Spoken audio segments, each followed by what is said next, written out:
The broadcast is now starting. All attendees are in listen-only mode. Hello, everyone. I want to welcome you to today's webinar. Now, as you know, we've been doing a pretty good job recently of highlighting some of our members that have volunteered for a session with me to sort of move their business forward. So today's webinar, we're going to keep with that. But just for the record, the third Tuesday of every month for the past, I don't know how many years, I've been interviewing members, platinum, titanium members, guys that are doing pretty well with our system. And those interviews have proved really good. You get to listen in, sort of eavesdrop on the conversation. I share kind of what's working, talk about what's not working via a webinar for you to look in and see and even ask questions. Okay, so today's webinar is going to be a lot like that. So it's with Terry and Joyce, who we'll hear from them momentarily.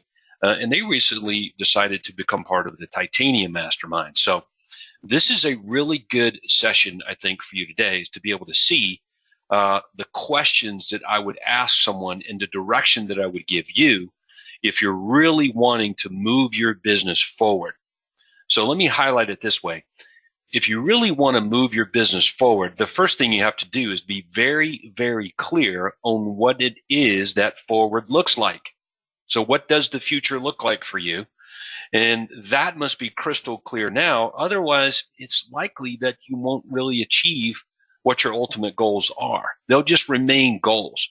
Maybe you overshoot them, maybe you undershoot them, but I think we can all agree clarity is a big issue here.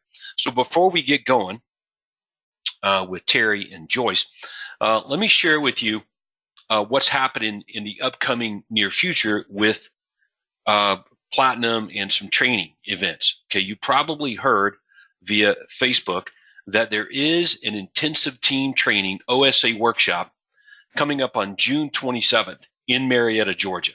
You can attend in person or you can attend by live stream. So it's our first live stream that we're going to bring to you. Okay, so you can go to craigproctorcoaching.com and under schedule and events tab, okay, you will see it right there. It's called Intensive Team Training OSA Workshop. Now, this is just a one-day event, but it's a long day. We're going to get started at 9. We're not going to finish probably until 6. Very few breaks, maybe a 30-minute lunch in there, so it's going to be fast and furious. Now, it is $200 to attend, okay, in person.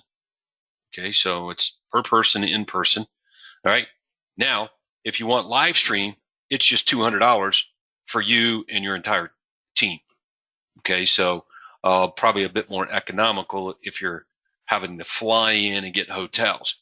So you decide what you want to do. We can all agree that probably is better in person always, but live stream can be done very well. So I highlight a bit on what's happening with the live stream. So let me make sure you understand. This would picture you and your key people, your OSAs, in a room, your conference room, with your TV monitor or computer monitor, okay?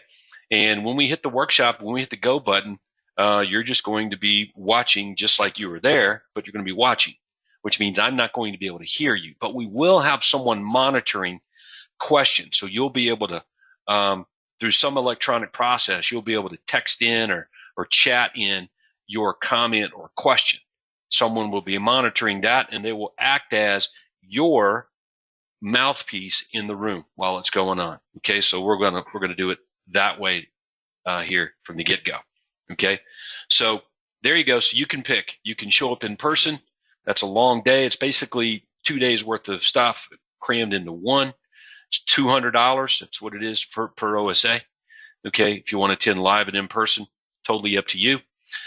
Just register at craigproctorcoaching.com. If you prefer a live stream, same price, but it's for your team. It's you know what I mean. When you're live streaming, you get it's a link, so it's $200 for the link for the day.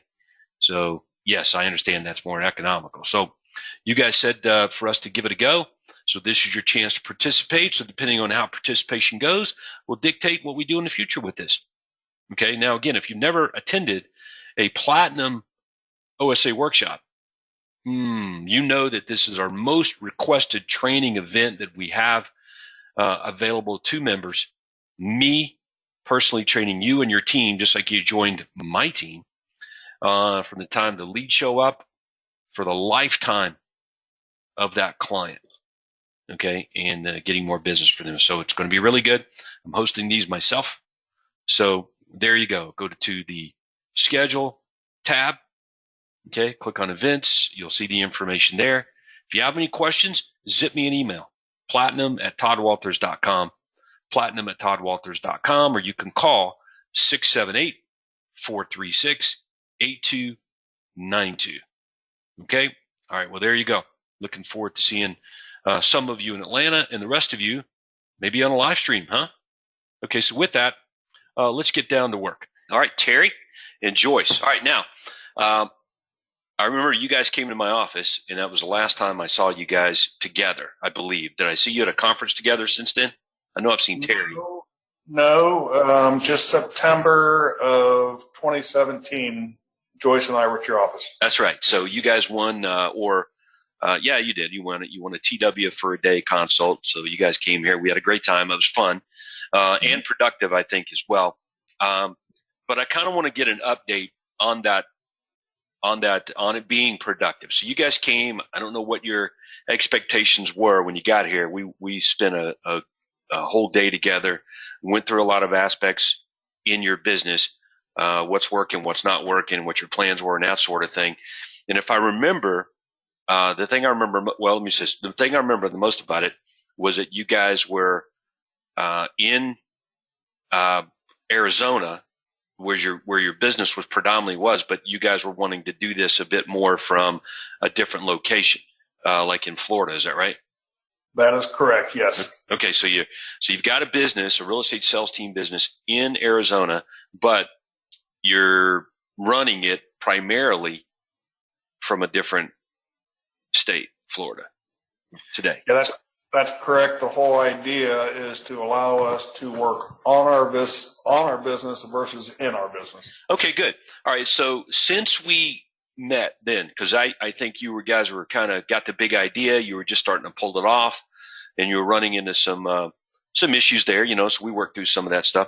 So since that time, on a scale of 1 to 5, with 1 being absolutely no improvement at all, 5 being even better than you thought it could ever be. So since that time, on a scale of 1 to 5, how would you rate the progression of your business being able to not just run and manage a sales team, but actually grow it on a scale of 1 to 5? I would say since our meeting, probably, I think a 2, maybe 2.5. Okay. All right. So some progression, but not to the extent that you would say, yeah, this thing's really kicking without our constant involvement every day back in Arizona. Okay. That is correct. Got it. Okay. Well, I think that is representative of just the difficulty of being able to run and manage a growing business. I don't think it's real difficult to run and manage a business remotely, but to grow it remotely, that's difficult. That's not easy. It's going to require some different things from you. So now let's pause there for a minute. Is that what you guys want to do? Is this really what you want to do here? You want to grow this thing? Yes. Yeah. Beyond ourselves, we have thoughts of expansion into other markets. When I look at a business that is duplicatable, kind of like what Michael Gerber talks, the franchise model that you can take and just kind of sit down elsewhere and for it to thrive. So that's kind of like the vision. Got it. Okay, so let's dig a bit deeper in there, because that's the starting point. Okay, the starting point is what you want it to look like. All right, so before we get to what you want your business to look like, I just want to make sure that I'm complete understanding of where you are now.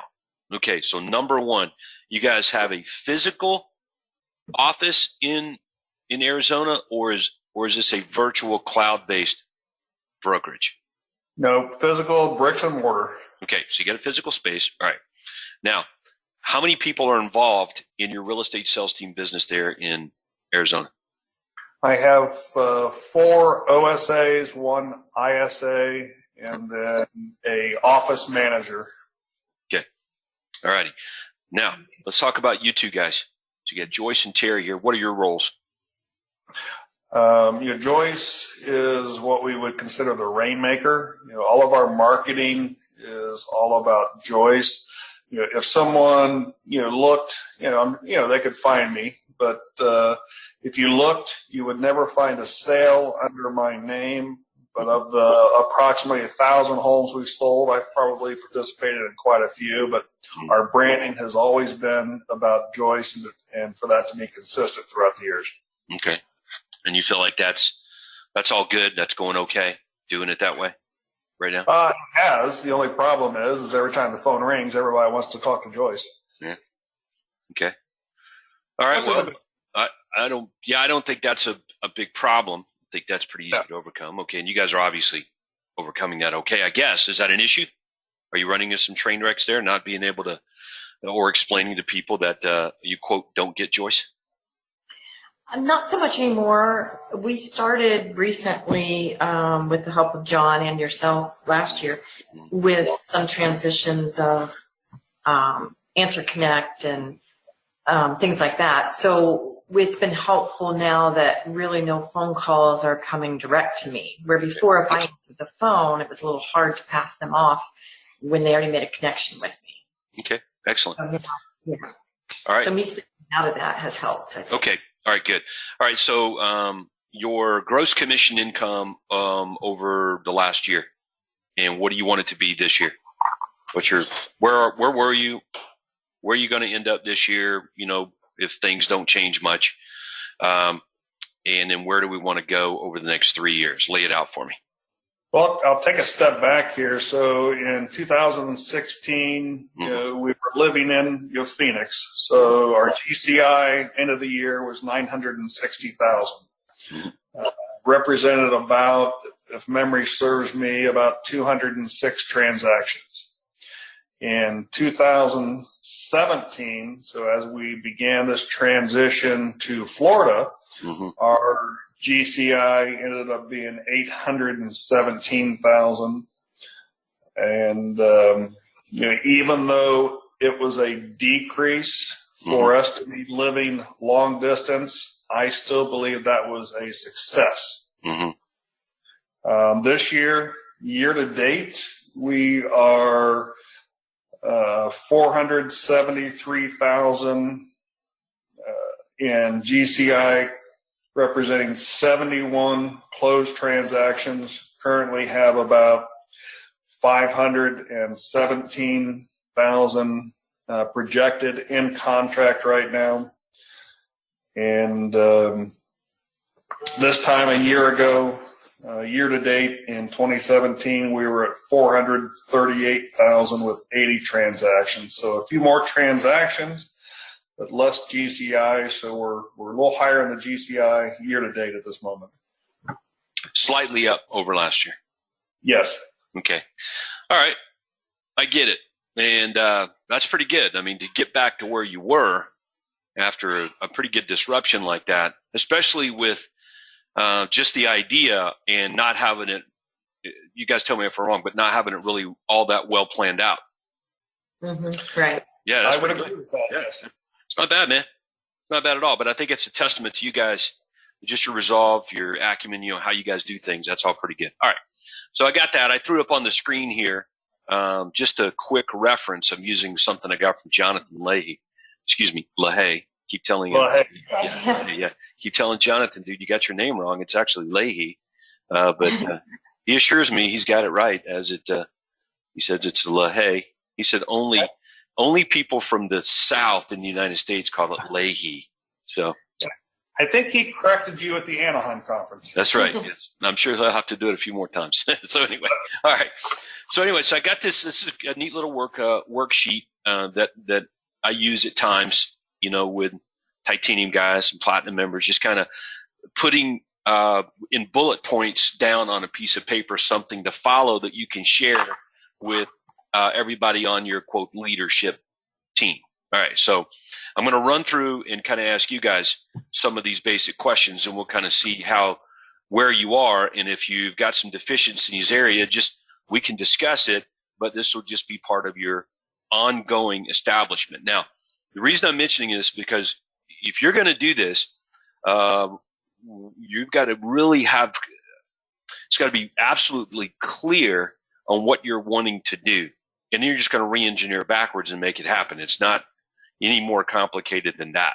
Okay. Nothing's automatic, but there needs to be some really, really real clarity on this. Okay. All right. So first of all, what would you say right now is the vision for your real estate business? Joyce? The vision of where we want to be, or a vision of how we do business? All right, so let's pause there. Okay, show you something. This is pretty good. That will help gain some clarity on it. I'm going to go to resource. Oh, let me show my computer here. Okay. All right. Did I have that up? Was I showing the actual? Yes. Yes. Okay. Yes, it was. All right. Okay. So I'll pause. I'll just go. I've got it up right here. Okay. Resources, and we'll go to session materials. And I'm primarily coming at this from this angle right here. It's actually session number 1 in coaching, Okay. but it's so early on, and people are so overwhelmed by being handed a multi-million-dollar real estate business franchise, which is what this is that we get from Craig. And our job, his job, my job, and others involved in the organization is simple. It's just to help you implement everything that's involved with the franchise. Just like if you were buying a McDonald's franchise and you were going to McDonald's University, and then you have your consultant or your VPs, the guys that actually work with you to help pull this thing off and implement. It's the same thing here. But this thing's so early on in the process that a lot of people kind of zoom by it, and then they end up sometime in the future, typically when they go from coaching to platinum, and then it gets revisited maybe when they become part of titanium, is really zeroing in on what you want this thing to be and do for you in the future. Okay? Your future, listen really close, your future will be what you design it to be now. It's very, very important you guys know that. So you want to design this thing to be how you want it to look in the future. So I like referencing these things. So Craig used these terms of primary aim, which really is your vision for your life and your business. Okay. And we spend a lot of time on this, in titanium, as you know, a lot of time on your vision, what you want your business to do for yourself and others and all that kind of thing, really thinking big. And then of course, strategic aim is the strategy to get there. Okay. So you asked me the question, which I think is pretty fair, Joyce. Are you talking about the strategy, or are you talking about, our primary aim? So to go back to what I'm referring to, I'm primarily talking about your primary aim, what you want your life and your business to look like here in the near future. What's your vision for this thing? All right. Yeah, so we want to continue to have a successful business that's growing, that we can operate virtual or long distance in the cloud, whatever you want to call it. I want to be able to step back and enjoy life, have more freedom and, still be involved in what's going on, but not on a day-to-day basis, helping more in the background and having the proper people in place to do everything that needs to be done, from transaction management to listing coordination, all of those minor details. And then, Terry, I think, wants to be more involved and helping, train and coach the team and mentor them. So from that aspect, I would be looking at what I want to do is have, an enjoyable life. I sort of got to the point, where Craig did, of just being burnt out and not wanting to do business. And so that's part of the thing that we're aiming towards, is helping me get my life back. All right, great. So as you're talking, I'm just clicking on a few things, on our coaching site here. So for example, let's suppose you've got something that you want to accomplish in your life. You guys do. Okay. Because what you've described to me is a bit general. And we're not trying to accomplish this today. I'm not going to say, okay, in the next 5 minutes, tell me what your vision is for your business and life. It's not that easy. Okay. Yeah. But you need to get going on it and begin able to clearly define in the next 3 years, 5 years, in 10 years, really what it is that you guys want to do. So I like Craig's approach on this, where he says, look, why don't you just start by writing down things that you want to accomplish in life? Do you want to go to space? Do you want to be able to take care of your parents when they're older? You want to be able to buy them, if they run out of money, can you buy them a place to live or pay for their health care? You know, these are some examples. You want a not-for-profit. You want to give $1 million away a year. You know, whatever it is. You want a business that earns you $1 million a month. Like, start just by writing down. It can be goals, it can be ideas, and it can be dreams, and then you can begin to narrow these things down.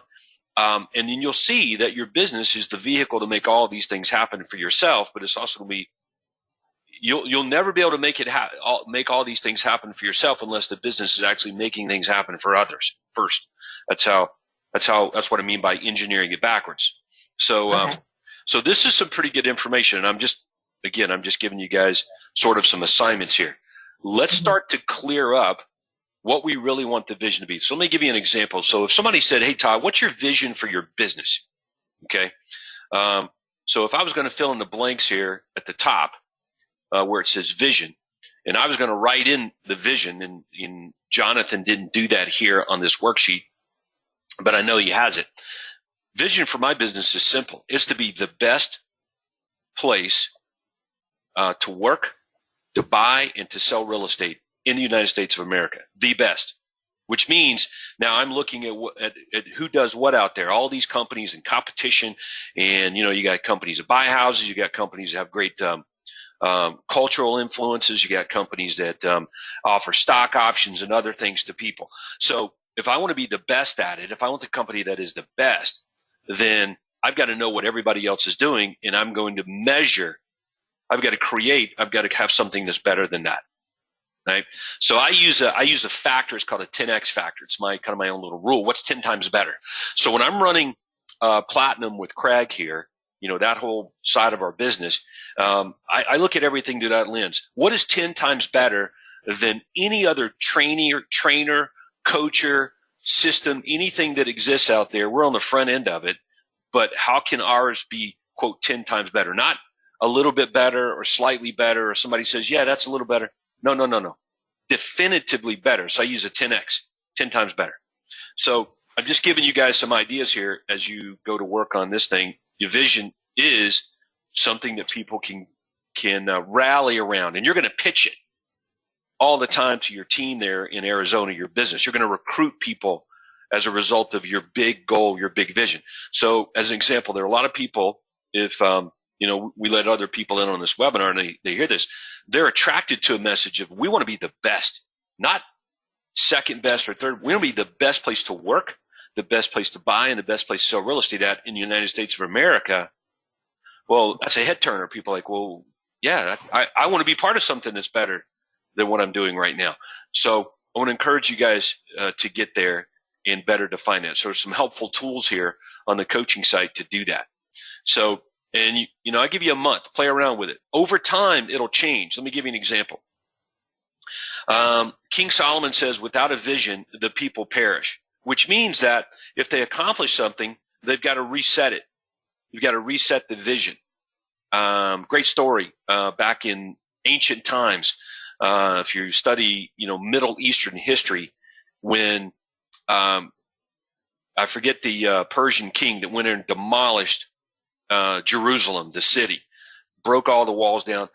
Fast forward some, 100 years later, King Nebuchadnezzar, very popular Persian king back during the Persian Empire, had one of his guys that was in his court. One of his managers was actually a Jewish guy named Nehemiah. So Nehemiah says, look, Nebuchadnezzar, can I go back to Jerusalem and rebuild the wall around Jerusalem? And King Nebuchadnezzar said, yeah, that sounds like a good idea. I want you to go do that. So he commissioned it. Well, that was the vision. But once the wall got built around Jerusalem, and it was reestablished as a premier city, of trade and commerce in the Middle East at that time, you'll see that without a continued vision or a new elevated vision, that there were still strife and problems that the city had. So it's a great story in history, and I'm using that because we can all relate to it, since most of us have ancient ancestors that come from that part of the world at some level.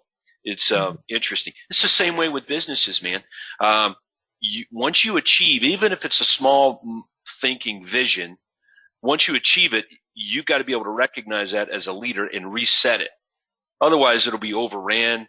It'll begin to go backwards and deteriorate again. You always have to be raising the bar once you accomplish whatever this is. So go ahead and set it high. Don't underestimate what you guys can do there. Go ahead and set a high vision for it. All right. So that's kind of all I got. You guys got any comments on that? I mean, you feel like you're up to the task?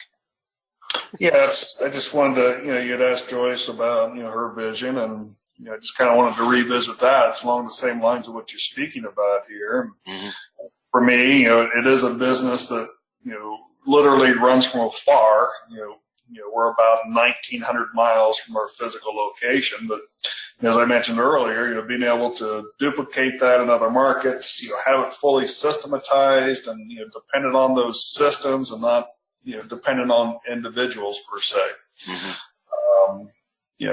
I think, Craig has said in the past, that it has to be a system, and, if it's dependent on one person and you may be held hostage, where you need to be able to replace somebody if need be, and you have a system in place that they can just pick up and run with and know how to, perform the tasks, that are needed. Yes. Let me interrupt you on that, Terry, because I want to, this is a good time to give you a big gold nugget.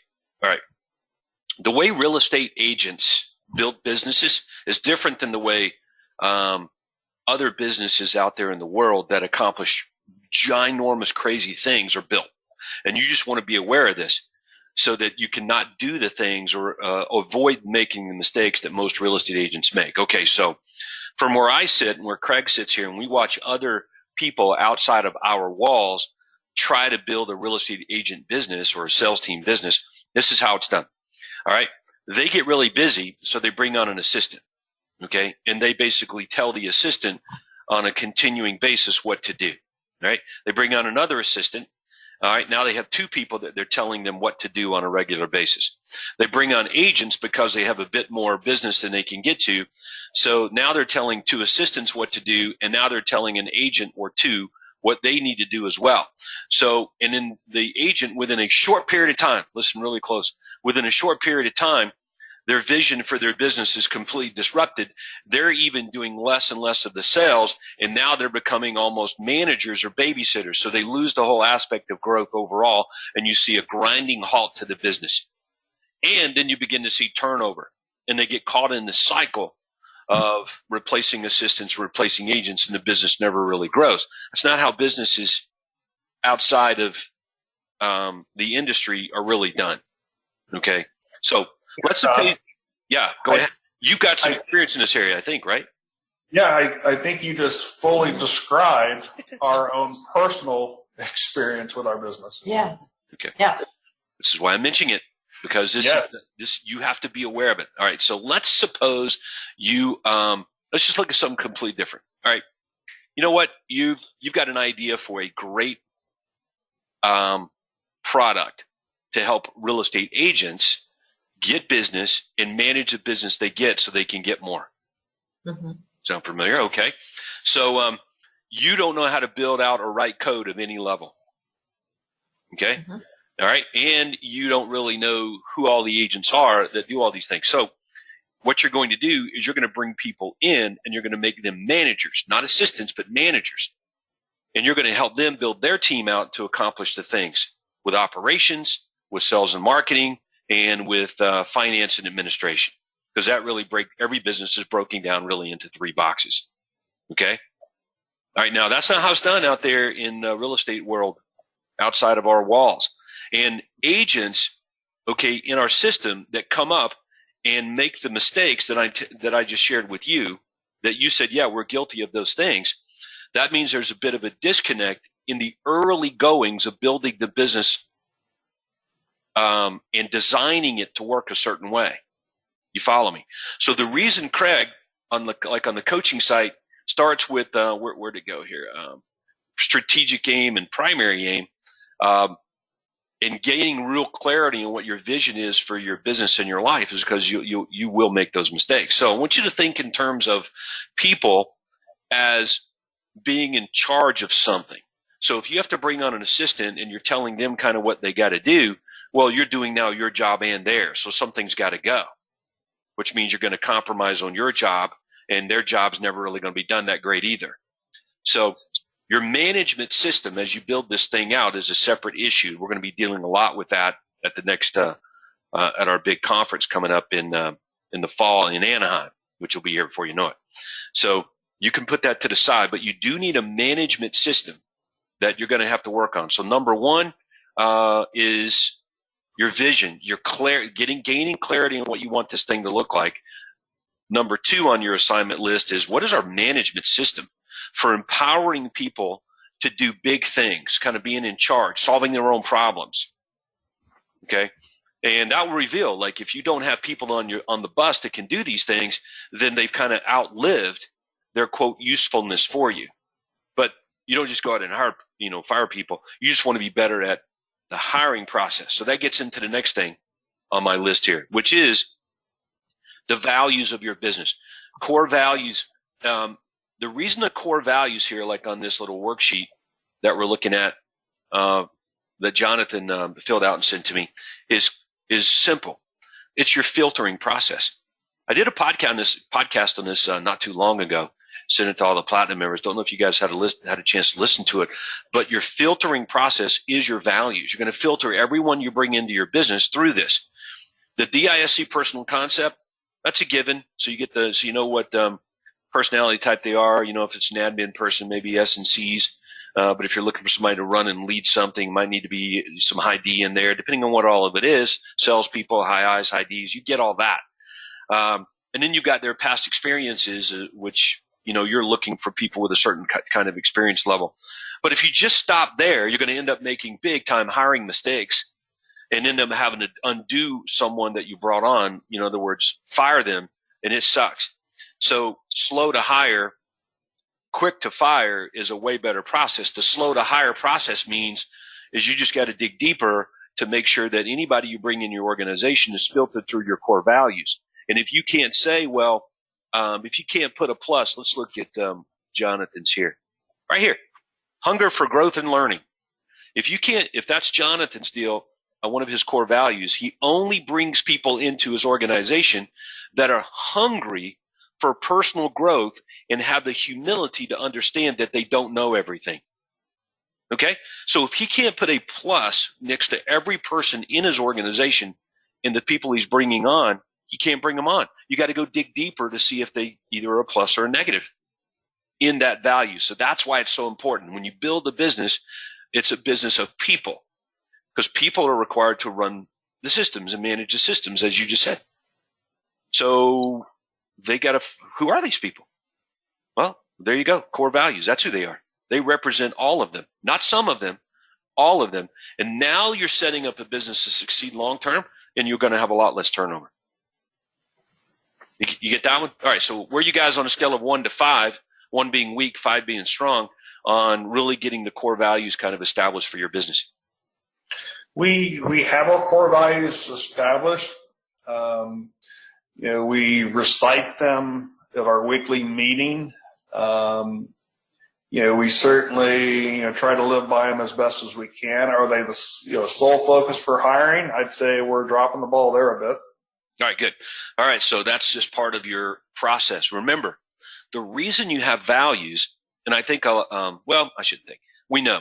The reason you hear a lot of talk about that out there in the world, read books on it, people make livings on it, writing about it, talking about it, preaching about it, coaching about it. But a lot of real estate agents, I think, in our system don't really know the real value in having them. We just gave it. It's a filter. Mm-hmm. Everything you do, every piece of marketing, every piece of collateral, every presentation, everybody you bring into your company, everything you do is filtered through that. All right. And if they don't make it through the filter, you don't do it. You don't hire them. Right. Or you dig deeper, or you're going down the wrong path. So there you go. That's really good. All right. So we know what your core focus is primarily, but that would be sort of something like the mission. Okay. So, and you'll discover that pretty much comes from some part of your value system. Okay. So looking at Jonathan here, he's like changing lives, making a difference. Okay. Well, okay. I don't know if that's measurable, but I think it could be in some way for sure. So that's up to him to figure it out. So your core focus, which is really your mission for your business overall. So, Todd, hey, 1 second. I got an email from Craig the other day, and I asked him, hey, I just want to be really clear on what we're doing here, what our mission is, our core focus, purpose-driven business that we run. I want to make sure I'm on the same page with you. Why don't you tell me what you think it is? And right away, he sent it right back to me. And he said, fulfilling your heart's desire by helping others do the same. And I was like, okay, I want to make sure we're on the same page, because that's what I already had written down from years ago when him and I started this project called Platinum, where he commissioned me to go and help him do this. So I wanted to get that out there. So even what we do here is filtered through that process. We had a coaches meeting. Were you at the coaches meeting in Orlando, Terry? No, I wasn't there, but Okay. I don't know if you're aware, but I have since expressed interest in coaching. Yes, that's why I brought it up. So Okay. at the coaches meeting, we talk about this. We filter everything through, are we helping people achieve their heart's desire? All right? That's how it works. Otherwise, we're not going to have ours. So that was part of our process throughout the day. All right, now I interrupted you. You were about to say something really profound. Profound, I'm sure. Core focus, when I'm, coaching, our agents and, during our team meetings, part of a big focus, for us is, helping our agents achieve, financial freedom. Mm-hmm. And, that's a big focus for us is, I don't want them worrying about, the next commission check and where it's coming, when we have this overflow of business that, we're working on. I want them to, be able to reap the benefits of why they're working as hard as they are and get to that point that they're able to provide, for themselves and their families and have that financial freedom that I'm constantly describing for them. Mm-hmm. So are you just, all right, so now that, all right, that gets me, it gets me thinking. I'm a little bit confused. So when you say financial freedom, I'm thinking something different than income. So are you talking about income, or are you talking about assets, or both? Not necessarily assets. I just, that's just my vague definition to where, they also are experiencing the overflow of business because we're helping them realize that. And as a result, they're not, worried about how they're going to make their mortgage payment, counting on when their next deal is going to happen, that they are also experiencing, an overflow of business as well. Okay. Yeah, I would definitely say that definitely goes to the heart of financial stability for sure. Okay. You don't have to guess of where your next paycheck or income is going to come from. You may want to consider this based on something you just said. I'm not telling you to go out and do it. I'm not trying to put ideas in your head.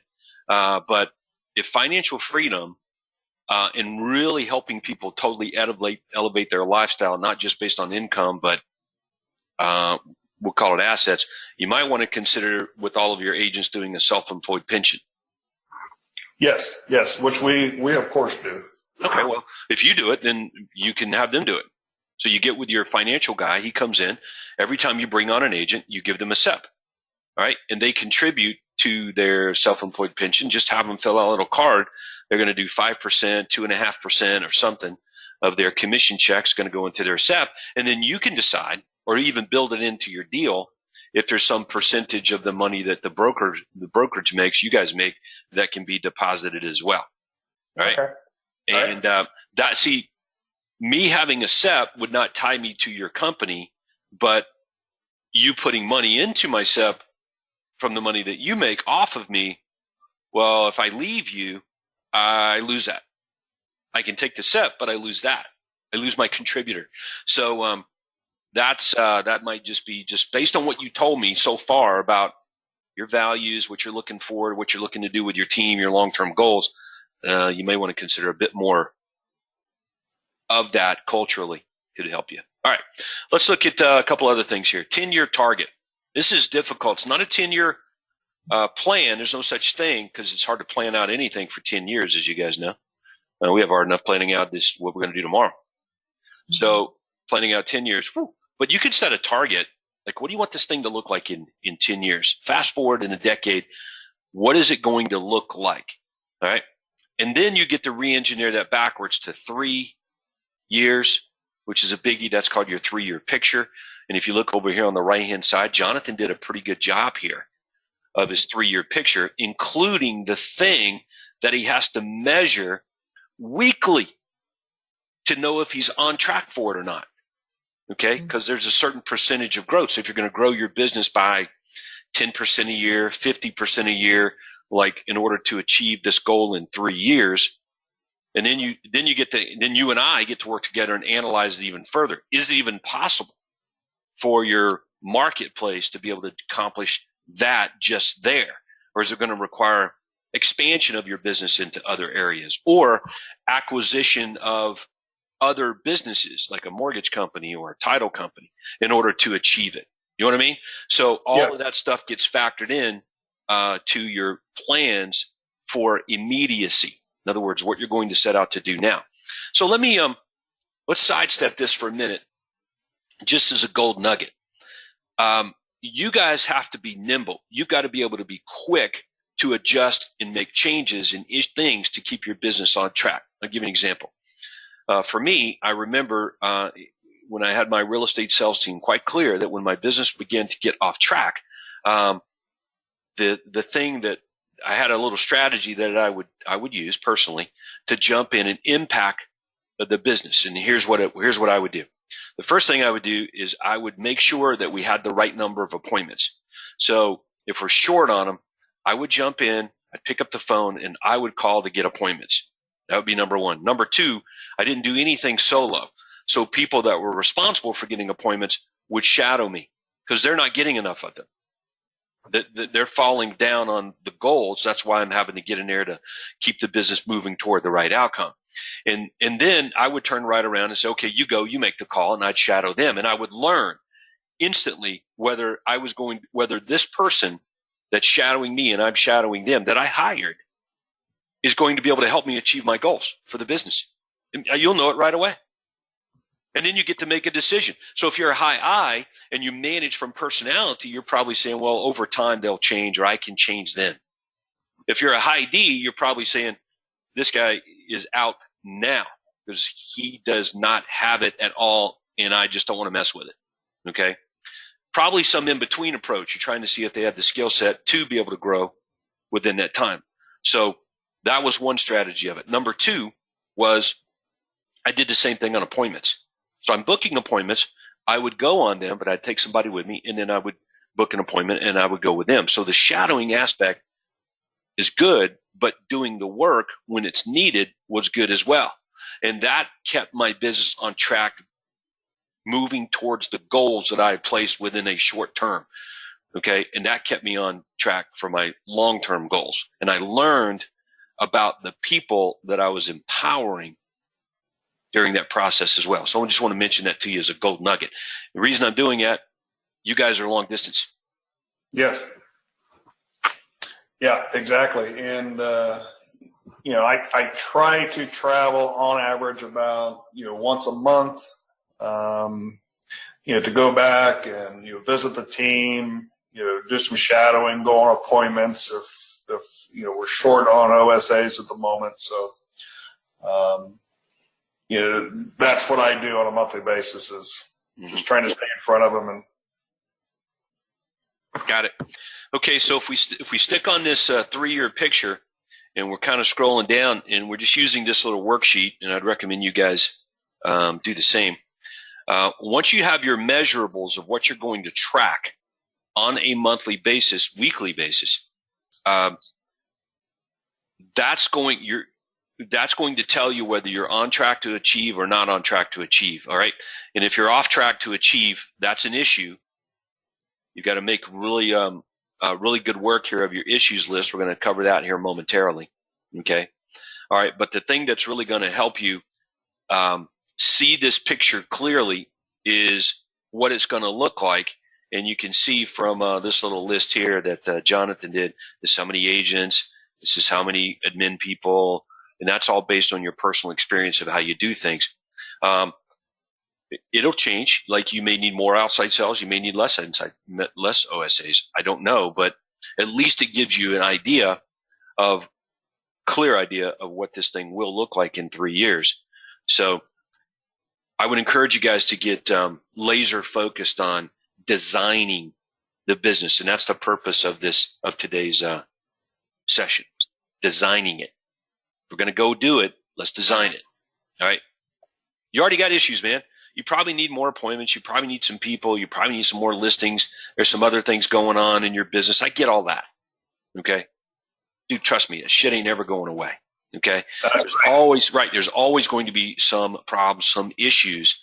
Okay, no problem. So if you're going to have them anyway, why not design it to be a big freaking deal? All right.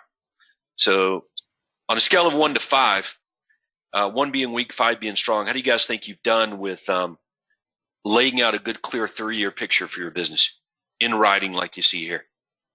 1. Yeah.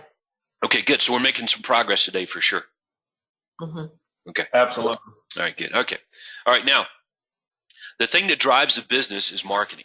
So let's drill down on that for a minute. All right. A lot of our members, they just suck. I'm just going to tell you straight, they suck at marketing, but it's only because it's their choice. Craig Proctor, Todd Walters, and a good bit of our coaches and the members at the top of the pyramid, they don't suck at marketing. But a lot of our members do. And let me tell you what I mean. They choose not to engage it.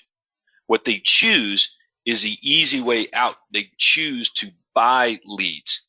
And I'm not saying that's wrong. Make sure I'm clear. There's nothing wrong with buying leads from Zillow or giving your money to a lead generation company, like one of our tech partners like Sync that powers CP Mass or Success Website. But that can't be all there is. You guys have to get really, really, really good at marketing. Okay.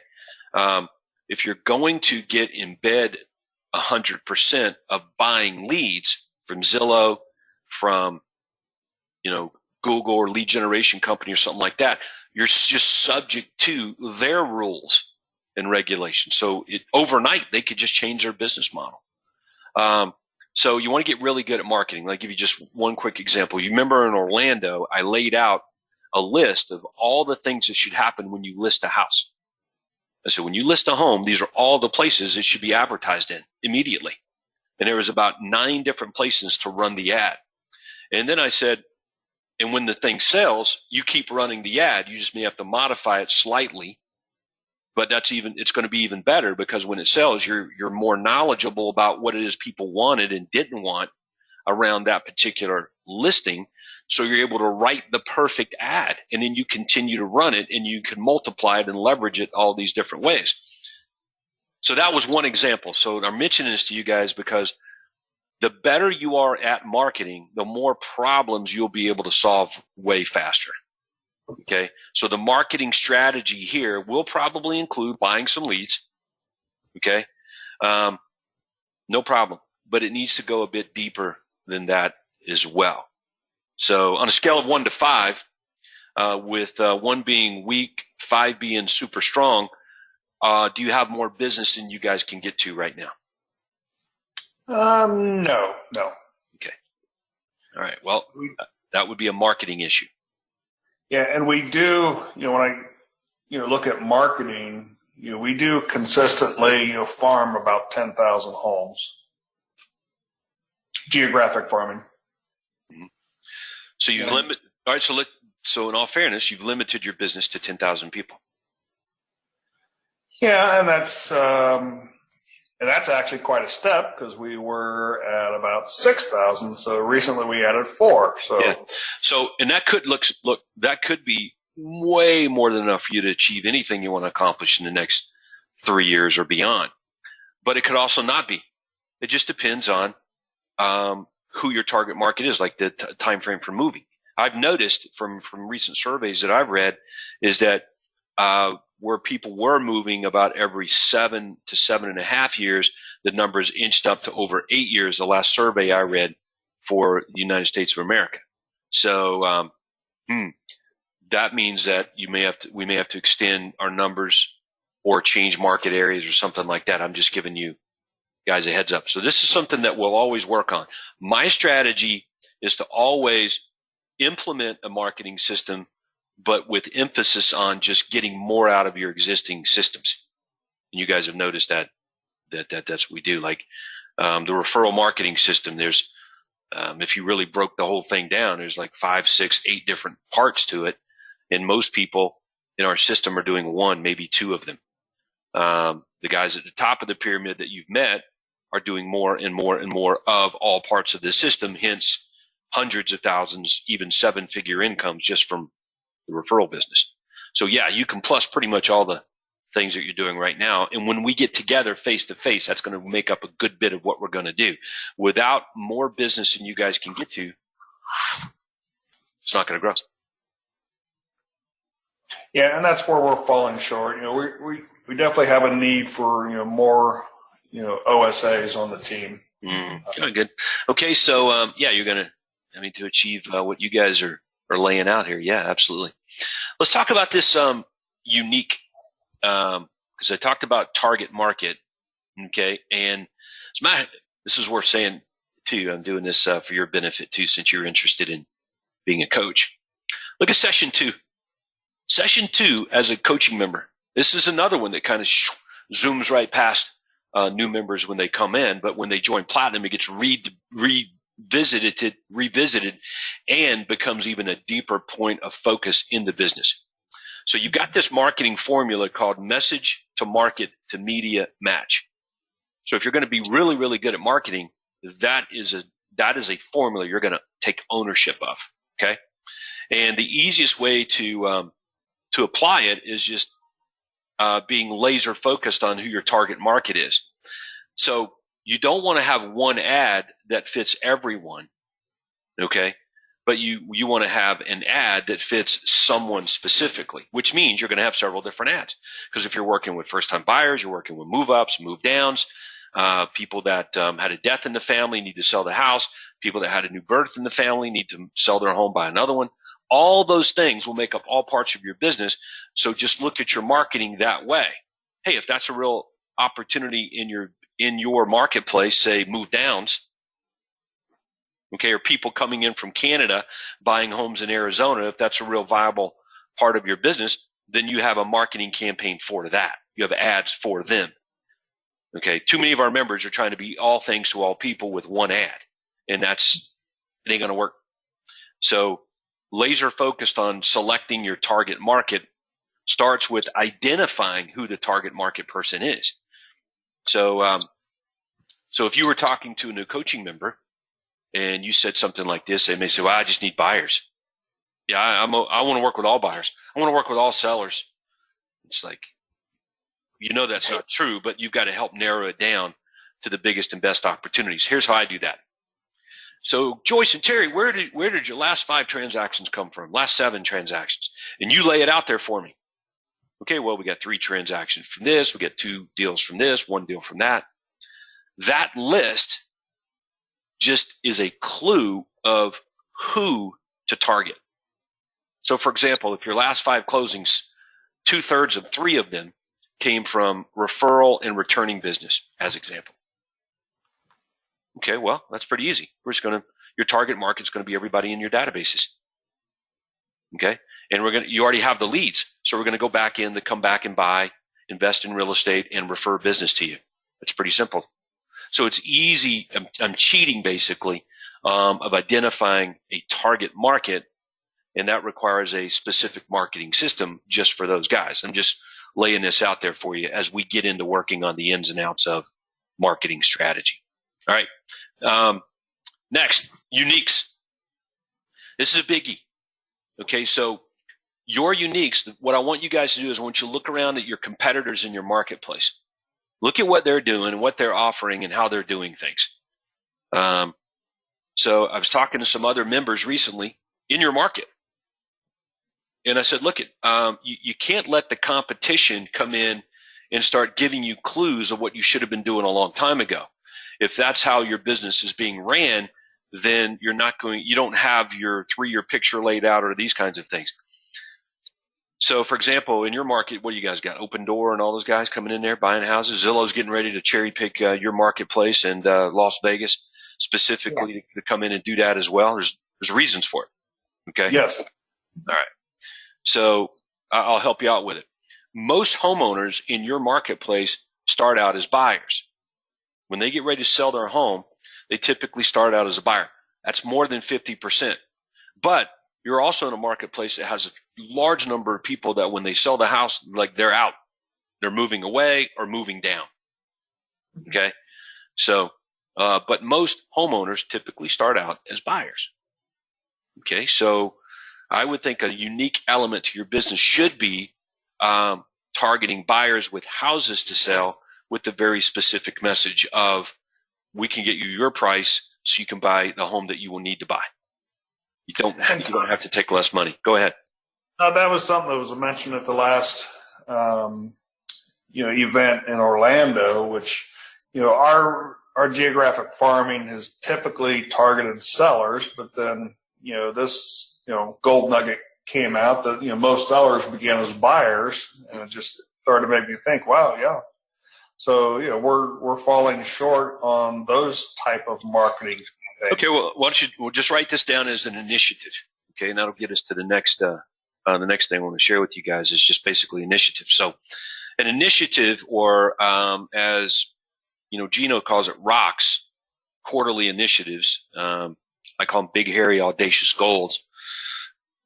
They're going to take a little bit longer to put into place. So one would be, out of all the buyers that you generate online, okay, and it's a lot. If you're like a lot of our members, they generate hundreds, thousands, some people. But they're looking at the buyer as a transaction, so they're doing everything they can do is just to reach the buyer to try to get an appointment with them, and they have one method of doing it. All right, but if these buyers have houses to sell, which I would want to know, I got something else that's helping me. And that's going to be a marketing campaign that's going to go right back at them. And I'm going to make them offers. Hey, do you want an offer on your home from an investor, where, nobody looks at your house and you're looking at about 70% of market value? Would you like to sell your home to somebody who wants to live there? That's going to, take maybe 30 days, 60 days, maybe 5 or 10 people come and look at it, but you're going to get your price. Like you can start marketing directly back to these guys. So you might want to write that down as an initiative, is what is your remarketing system to the leads that you're generating online that you're having the most difficulty reaching? I'm assuming that's one of the things on your issues list. Man, we generate a lot of leads online. Number one issue, reaching them. Mm-hmm. Absolutely. Yeah, it's because we have one way of doing it. So Craig, as you know, from doing his marketing clinics over the last couple of years, have heard about all these issues from members. So he says, okay, well, I'm going to run the ads. And he admitted, yeah, if you only generate the lead and then just call them, they're a bit more difficult to reach. So he's invested a bit more time into trying to reach the lead. He's texted them, he's emailed them, he's called them, he's left some messages, he's researched data online in crisscross directories to try to find different angles to reach the people. And as a result, he's reached more and booked more appointments in literally 30 days than most agents do in, 6 months, as a percentage of the leads that he's talked to, because he made it a point to solve that issue of reaching more of the leads. So, and the reason I'm bringing this up, because over here on the right-hand side of the screen is this issues list. All right, so what I want you guys to get really good at doing is creating and keeping up with an issues list. What are the biggest issues that you're having in your business on a regular basis? And you're going to write them down. And then what you and I are going to do is we're going to solve them. Okay? We don't need to solve every issue on your issues list, but we need to solve the biggest ones, the ones that are the biggest priority. Okay? So issue number 1, we do not have overflow of business for the people that we have here. Big issue. Okay? So that would be on the issues list. And then you mentioned recently issues should be solved in 2 weeks. Is that correct? Nope. If you're running a to-do list, okay, a rocks list is what I call it from this this thing here that you see on the list on this worksheet, and an issues list, to-do list, big priority initiative list, issues list. You should be able to solve it. See, for example, let's suppose that you've got on your number 1 on your list, we're not getting enough business. Okay, so that's an issue. All right, we got to solve this. How are we going to solve it? All right, well, it's going to take some discussion. Where's your business coming from now? What are the real threats in your marketplace, in your business, outside of your business? What do you see as the real opportunities inside and outside your business? Because I could just throw something at you. Run more ads. Go put an ad on Facebook Marketplace today. Well, that may not solve your issue. So it requires more discussion around what the issue is. That's number 1. Second, and then after that, then we begin to solve it. And I don't know what the solution is because we haven't clearly discussed or defined what the real issue is outside of just a general problem. So when you do that and you come up with the solution has to be applied, and I doubt very seriously it's going to happen over the course of a few days or a couple weeks. So it might happen over some period of time, and you'll establish some deadlines for that. But that's how you solve issues. You establish deadlines when you lay out your solution for getting these things done. All right? Yes. There's lots of ways to generate business. It just may not make sense to go out there and do some of them for you guys. So that we will have to tackle, and we will. All right, so an issues list. The big initiatives, okay, for example, take an issue. We want to fully implement, based on where our business is coming from, we need to fully implement the referral marketing system. All 5, 6 parts to it that exist. All right. Well, that would be a pretty big initiative. So it's going to take 2 or 3 months to do that, I would think. But that would be something you would put on a rocks list. How about this? Maybe your CRM, your tracking and reporting measuring mechanisms, so that you can produce a scorecard for every one of your team on a weekly basis. So your measurables, what are not really being labeled or filtered properly in your CRM. So if you had it on your, what's his name? Jonathan here had, the scorecard weekly. Okay. Well, in order to produce a weekly scorecard for all your agents, you have to be able to measure everything. And it's got to be accurate information. So that means that you got to get squared up on your CRM, tracking, reporting, source coding. Who's doing that, how it's being done. I'm just using that as an idea to describe a big quarterly initiative called ROCKS in this case. What are they? And everybody needs to have them in your organization. Okay, you guys have yours, each of you. Your other key people in your business has them as well. Even your admin person, if they're really capable people, has some initiative list, 1 to 5, maybe even 7 things, big things that they've got to get done over the next 3 months. What are they? Why do you guys have to do all the things? Right? That's what these people are for that you have around you. So, give examples. We ask ourselves often. Yeah, so maybe you meet with your admin. You say, okay, admin, look, we need all of these activity plans that we got from Todd here, all 11 of these activity plans set up in our CRM, okay, modified properly with the right, being assigned to the right person, so that when each one of these decision points occurs, like a seller calls us and fires us, well, the withdrawn plan, or seller calls, we get a price reduction, price change plan, all of those. I just hired a new agent, new agent onboarding plan, right? I just fired an agent, exit plan. So all those plans, activity plans, maybe that's one of your admins, part of their, over the next 2 or 3 months, that's part of the projects. So what you're running here is an entrepreneurial enterprise.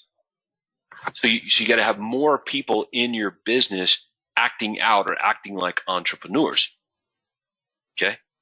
So here's another example, and I'm going to quit talking so much and let you guys do a bit more.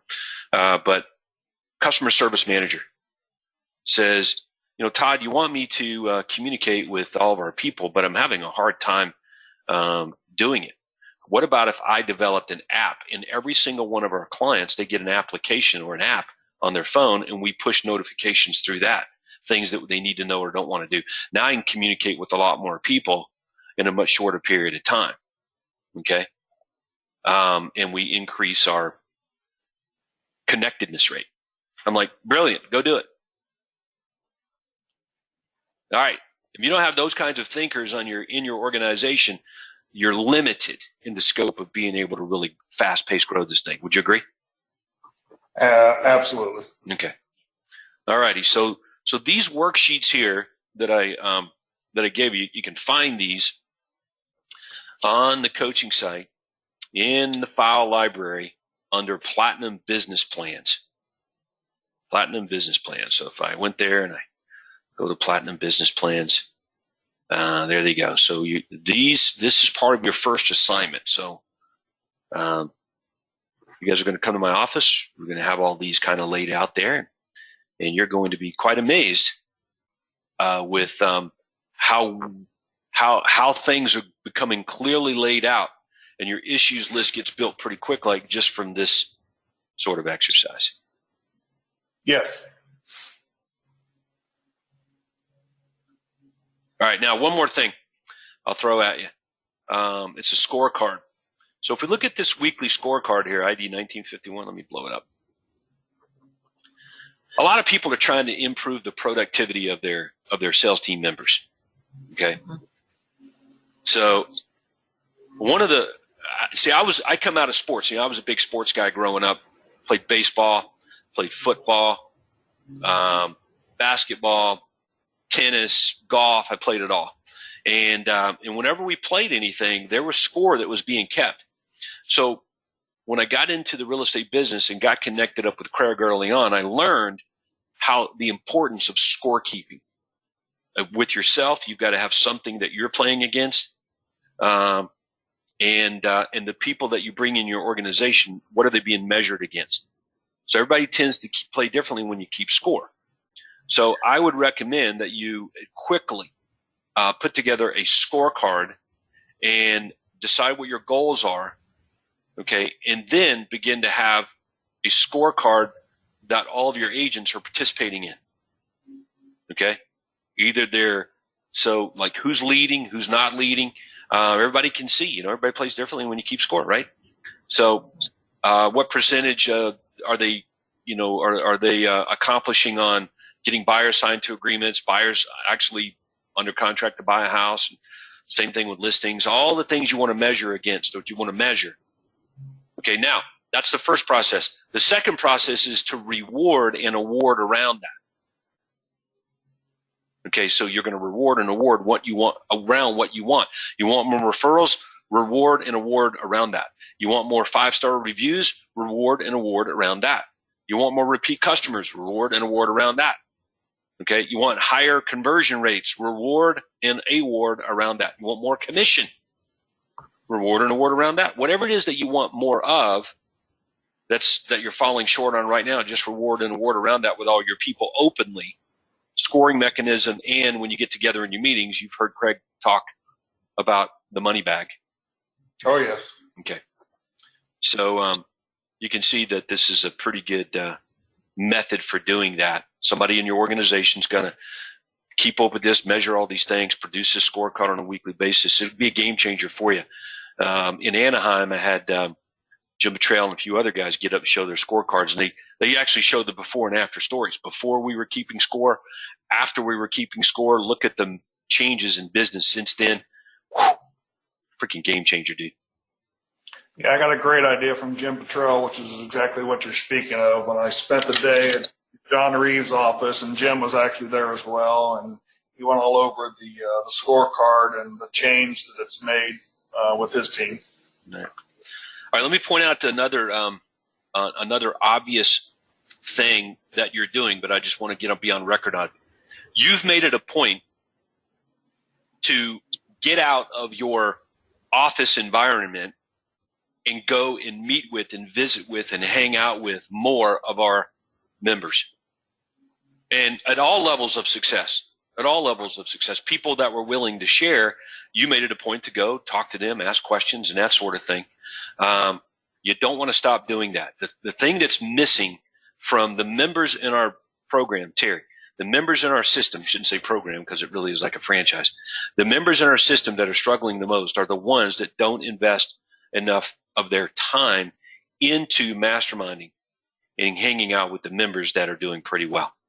Could be just, I'm a bit embarrassed because my business is not all that great. What do I have to offer, by going and doing that? Well, there you go. Pride, done. Your business is over. We know how the story ends.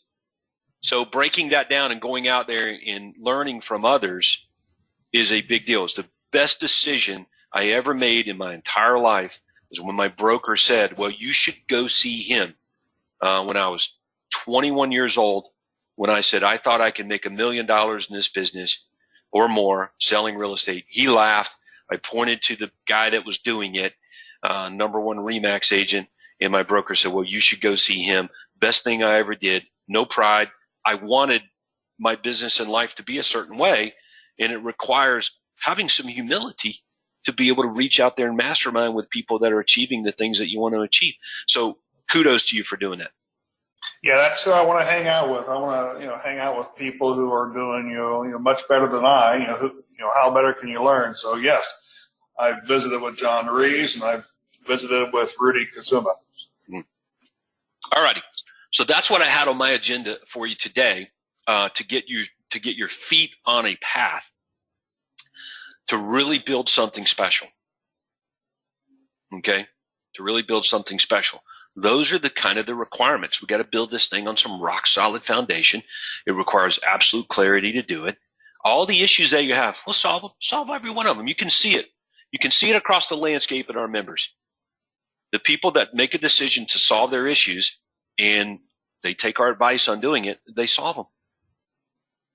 Which does lead to more problems. Anytime you got a growing business, you're going to have new problems come in, but they're typically good problems. So what else you guys got? Any other comments or final things? I got a couple more questions to kind of wrap this up today, but anything else on your plate? Let's see, Joyce, anything come to mind for you? We've covered a lot. This is great stuff. And no, I just think we've got a lot to do. We need to really hammer this out, so like you said, so we just need to focus on that. Mm-hmm. Yeah. All right. Which gets to my next thing. How are you going to do that? You're busy. Mm-hmm.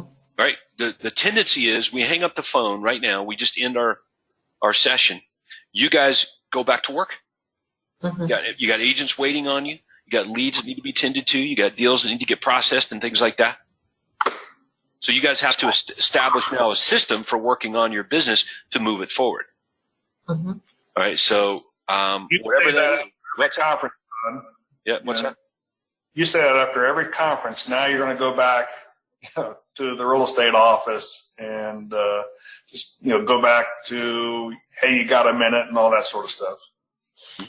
Yeah, I mean, ideally, I would like for Terry and I to have our own meetings where we sit down and just work on the business together. Is there anybody else in your organization besides you two that you would consider part of your, quote, leadership team? Our office manager, yes. Okay. Well, there's 3 of you then. Yeah. Anybody else? No. Who handles your finances? I do. Okay. All right. So it's 3 of you guys on your leadership team. So you're going to meet once a week. You're going to meet once a week. Maybe it's Monday at 9. All right. But there's a once a week meeting, and it's going to happen the same time every week. Okay. And you're going to follow a process in these meetings for working on your business. So that's going to include looking at your scorecard, looking at your quarterly initiatives, looking at your to-do lists, okay, and then looking at your issues list, and you're going to solve an issue at your meeting sets. That's how this needs to work going forward. Measuring your progress. So that would be my recommendation to kick it off. It'll take some time to get it good, because if you're like me, you start talking about one thing and you end up talking about something else. Before you know it, you've been talking for an hour, nothing's been accomplished. So I have an agenda that we use in our meetings. I'll send it to you. Okay. Oh, that'd be fantastic. Yeah. That's your leadership team. And then you guys are going to go your ways, and each one of you guys probably have a team that you're working with. I would think it's your business. One of you guys is good. You work with one group of people. The other of you works with another group of people. The other one works for another group of people. I don't know. But I would think that it's starting to take shape in that way. Maybe Terry's working with the agents. Joyce is working with the marketing people, and your office manager is working on something else with the admin or whatever. So you've got to, this thing starts to, so each of you go in your directions, and you meet with your people to move the agenda forward. Okay. Yeah, we wrote this down last week as far as you're trying to focus my duties to revolve around training, recruiting, mentoring, coaching, accountability, and dealing with issues. Perfect. That's the way it starts. And then you develop processes for each one of those. Okay. What is your process for training the agents? Right. As an example. So that's how this thing begins to take shape. And then you will feel like, holy crap, we got a real business here. And then you'll start to feel, well, first of all, when you start the process, you might feel a bit overwhelmed, like, oh, look at the organization stuff that we have to do. But man, once you started on it, the picture becomes even clearer. You start to get really excited and pumped about your future. So, hey man, let's face it. Most of the people out there, the reason their business is not where they want it to be is they just lack clarity on where they want it to be. Right. Yeah, exactly. Which is why I do this session first. And we are very thankful and appreciative of all that you do. Yes. Thank you. Oh, it's my pleasure, man. Absolutely my pleasure. Okay, so as we wrap it up, so you guys are pretty clear on your assignments here. Number 1, we're going to establish a time to work on your business with your leadership team. I'll send you an agenda that you can go by, but we covered it generally. You've got some assignments here to get clarity on your vision and your values and your 3-year picture and your marketing strategy and what this thing's going to look like. Your issues list, you're starting to see some organization taking shape there. Okay. And that includes empowering the key people you have in your organization to do big things, to initiate things, and empower them to be accountable to it. All right. That's the management system that is going to become part of our next little step here on how you're going to run this thing without having to do your people's jobs and yours as well. Yeah. That does suck. Trust me. Yes. That can free up a whole lot of time not doing other people's work. Yeah. So I got my youngest daughter here is Mackenzie, who's a very special young lady, I'll tell you. She's super smart. I don't know whether she gets some honor deal from high school. She does really well with all of her grades. An A average over the course of her 4 years at high school there. Got accepted into the nursing program at Samford University, which is a fantastic private school, college over in Alabama. So she's going right into the nursing school there. We just come back from orientation. And so I'm watching all this play out. Well, she's working part-time here at the real estate company, doing some things, some odd stuff with the sales and marketing department. But the operations guys have her doing some some things as well. So I'm seeing her kind of split some duties. So it's created a little bit of confusion here and there. So I'll go into the kitchen to get some coffee here at the office building, and I'll walk in and she's back in the workroom there on the computer trying to do something. And as soon as I walk in, she'll ask me a question. Hey, what about this and what about that? What should I do here? What should I do there? And I look at her and I'm like, I don't know, but I'm sure you'll figure it out. And if you run into any problems figuring it out, then you probably should be talking to so-and-so. And I just give her the so-and-so's name, who's really kind of leads that department. And I get my coffee and I walk out. All right.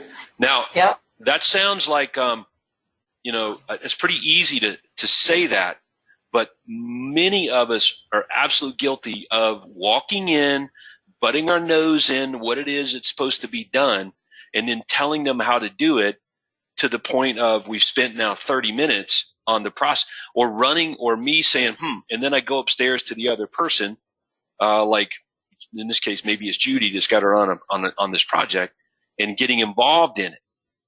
Mm-hmm. And then at the end of it, nothing's been accomplished. All I did was make myself feel like I did something productive, but it didn't change the outcome at all. It all would have gotten done and would have gotten done exactly the way it was supposed to have been done. But I confused my investment of time. I decided that I was going to do some activity, but the activity produced nothing. All it did was make me feel that I had done something. And you know what I'd done? Nothing. Except make Judy feel like she's not capable of doing her job. Mm-hmm. And my youngest daughter not really learning how things are supposed to be done in the real world. Take charge of it, get it done. And so that's a gold nugget for you here. That's not a management system is to empower people, remove barriers, not to do their job for them. I've certainly fallen into that trap. I try to do better and better, and not just simply provide an answer, but, ask questions. I don't know. What do you think you should do? And, take it from there instead of just quickly solving someone else's problem. They're not going to learn if you're constantly doing that. Yeah, a lot. There's I've noticed too. I'll bring this up for you. I've noticed among our titanium members, there's a lot of this talk and discussion around coaching and training their people around their culture. So some sort of culture exercises, mindset, and all these kinds of things. And everybody's kind of missing the point right here.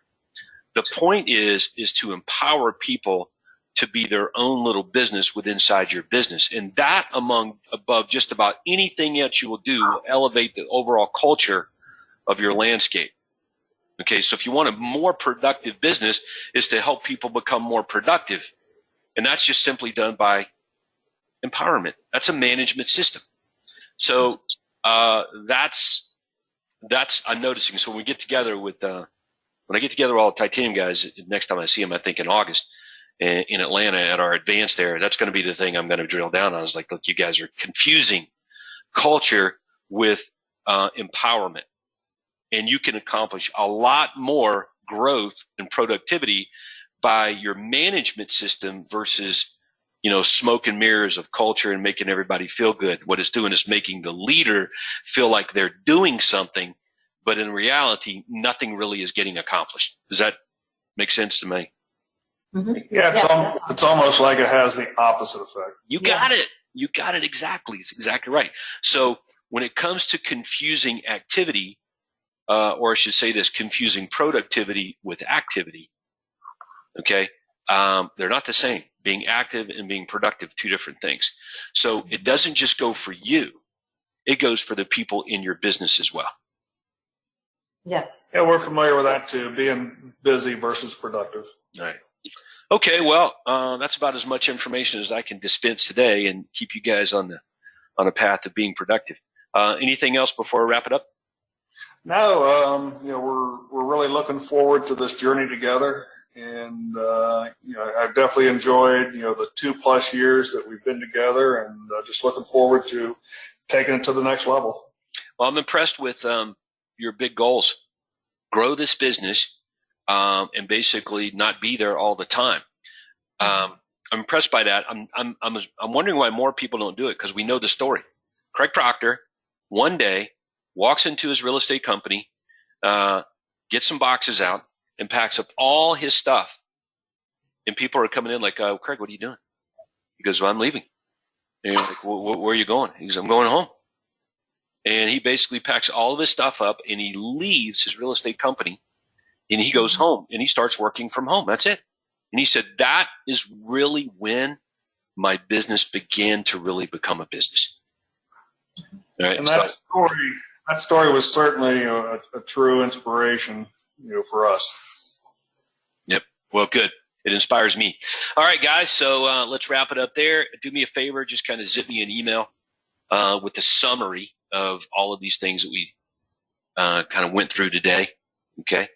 And that'll be a good working plan right here.